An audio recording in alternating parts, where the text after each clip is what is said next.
Primer us vull agrair molt la invitació a la meva dona i a mi.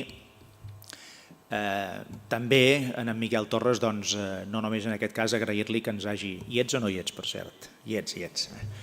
Agrair-li que ens hagi fet d'amfitrió, conjuntament amb la seva esposa, i poc o molt estem en una casa d'aquestes que, d'això que dèiem, arrelament, esforç continuat, creativitat, presència al món. Bé, aquest és un exemple d'una casa d'aquestes. Afortunadament a Catalunya n'hi ha moltes, no exactament igual que aquesta, però n'hi ha moltes en aquesta mateixa línia. I també volia agrair la feina que fa la Unió Empresarial del Penedès, perquè és veritat que són moments que per molta gent no ho són de fàcils. Avui, per exemple, s'han conegut les xifres de l'atur del mes de juny, de l'atur registrat. Avui hem tingut una notícia, diguem-ne, una mica més positiva, perquè a Catalunya s'ha reduït l'atur gairebé en 19.000 persones aquest mes de juny. El més significatiu és que si ho comparem amb el que ha passat en el conjunt de l'estat espanyol, la reducció que hi ha hagut a Catalunya és més del 25% del conjunt de tot Espanya, no està malament, però no és menys cert que de cap manera es poden llançar les campanes al vol, perquè sabem que estem en l'època que estem, que això comporta més activitat terciària, concretament turística, i tot això segurament ara desfigura una mica l'estricta realitat del país. Jo sé que la Unió Empresarial del Penedès i molta altra gent en el conjunt de Catalunya, en aquest cas tenim el president de FEPIME, tenim el president de Foment del Treball, tenim molta gent representativa del món de l'empresa a casa nostra, i jo sé que esteu fent molts esforços per intentar superar aquesta situació. Jo us demano que en feu més. I m'aplico la medicina, en el sentit que tots cal que en fem més. Nosaltres també.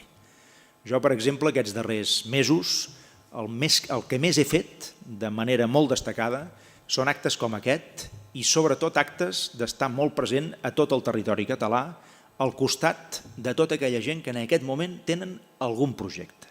Sigui de muntar una fàbrica nova, d'ampliació d'una indústria, d'un taller, d'un hotel que neix, d'un restaurant que va endavant, que se li fa un reconeixement determinat, d'un ramader que amplia les seves granges, el que vulgueu. Jo estic al costat, intento estar al costat de tota aquella gent que demostra que en moments difícils, per molta gent, demostren que es pot créixer, que es pot invertir i que es poden crear llocs de treball. N'hi ha de gent així. I n'hi ha més del que ens pensem.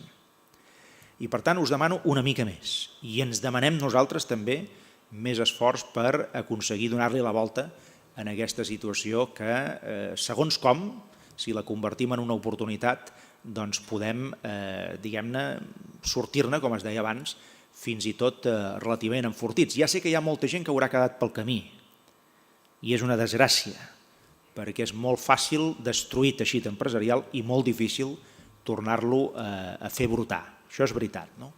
Però no és menys cert, jo us demano que us quedeu només amb aquestes últimes paraules, no és menys cert que aquest és un país que si l'analitzeu en les seves arrels, avui estem en terra, diguem-ne, d'arrels profundes, si l'analitzeu en les seves arrels trobareu moltíssims exemples, contínuament, aneu on aneu, de gent que hi està posant una gran iniciativa, unes grans ganes, una gran energia, molta creativitat, molt talent, moltes ganes de projectar-se de portes enfora. Aquesta és una realitat viva del país, ho és.